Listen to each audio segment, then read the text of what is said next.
परिषदेच्या निवृत्त शिक्षकांनी तब्बल 2,60,000ची रक्कम जमा केली आणि पूरग्रस्तांसाठी त्यांनी अशा पद्धतीने उपक्रम राबवून मदत केली की या शिक्षकाचं सर्व स्तरातून भरभरून असं कौतुक केलं जातंय।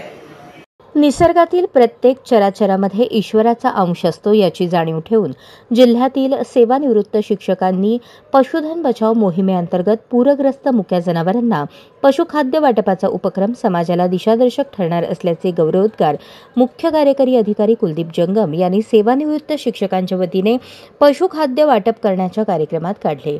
परिषदेचे मुख्य कार्यकारी अधिकारी कुलदीप जंगम यांनी पूरग्रस्तांना मदत करण्याबाबत जिल्हा परिषद कर्मचारी संघटनांच्या प्रतिनिधींना आवाहन केले होते।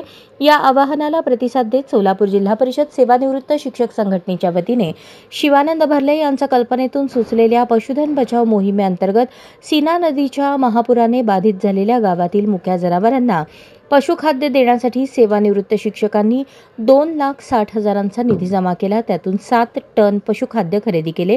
त्याचे वाटप प्रातिनिधिक स्वरूपात 10 शेतकऱ्यांना जिल्हा परिषदेचे मुख्य कार्यकारी अधिकारी कुलदीप जंगम यांच्या हस्ते करण्यात आले। यावेळी शिक्षणाधिकारी कादर शेख, पशुधन अधिकारी विशाल येवले उपस्थित होते।